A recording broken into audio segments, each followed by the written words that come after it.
Alors le film dont je voulais vous parler et qui est en rapport avec le Covid, enfin avec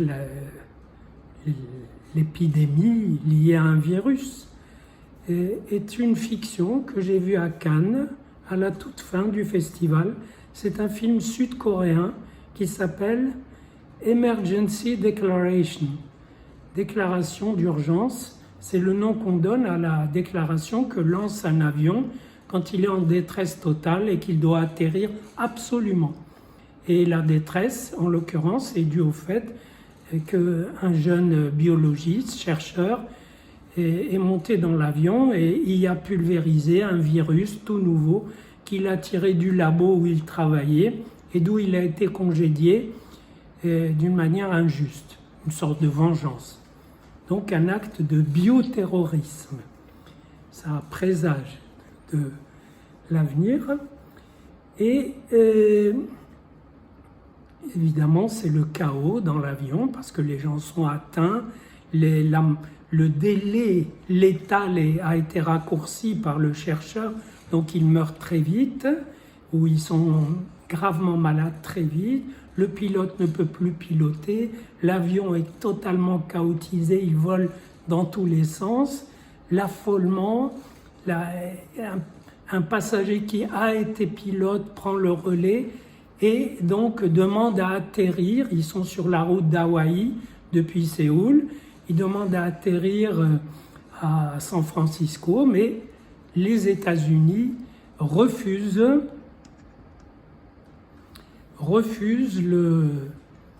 l'atterrissage pour raisons sanitaires. Et donc, voilà, l'avion ne sait pas où aller. Il essaye le Japon, mais le Japon aussi refuse pour les mêmes raisons sanitaires. Et donc, il est obligé de rebrousser chemin. Et voilà que la Corée elle-même, c'est-à-dire le pays d'origine, refuse l'atterrissage. Il y a des manifestations de foule qui exigent que l'avion n'atterrisse pas, qu'il n'amène pas le virus. C'est intéressant que la foule, il n'y a plus que les familles qui protestent, qui voudraient voir leurs proches revenir, même malades, et qui ont un espoir dans un vaccin, dans un remède. Et finalement, les passagers de l'avion eux-mêmes décident de ne pas atterrir pour protéger leur peuple, leur pays. Donc c'est une espèce d'autodestruction pour raisons sanitaires. Ça, c'est très asiatique, en même temps très beau. Et c'est au moment où c'est la perdition absolue qu'il y a un sursaut et qu'on apprend que la police a pu forcer l'entreprise d'où est sorti le virus à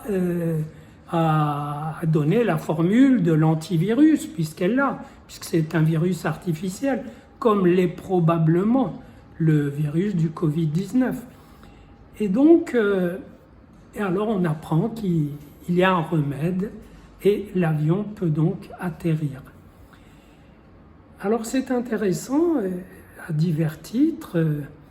D'abord pour décrire cette phobie de la contamination, parce qu'après tout, on peut laisser atterrir un avion et l'isoler. Et d'ailleurs, dans certains pays, les cabines d'isolement, les espaces d'isolation totale existaient, en Japon comme en Corée, mais non. C'est-à-dire que l'irrationalité de la peur est parfaitement travaillée, et c'est sur elle que des décisions incroyables peuvent être prises. Et naturellement, le film il a vraiment de fortes qualités cinématographiques parce que il fait ressentir toutes ces choses et pas par identification au personnage ou pas seulement, mais par identification à des éléments de la situation que nous vivons, que nous avons vécu. Et donc, c'est vraiment une exploration esthétique, filmique, d'un élément de la pandémie, où, de toute évidence, ce n'est pas plus la raison et le raisonnement s'affirment, plus ça nous approche de l'irrationnel. C'est-à-dire que les paradoxes ayant été ignorés, les contradictions n'ayant pas été abordées, on tourbillonne dans le retour des contradictions, comme cet avion, objet incroyable. Vous savez, dans un film, l'objet est très important, l'objet sur lequel se focalisent les fantasmes, l'objet qui condense l'action, l'objet de retournement.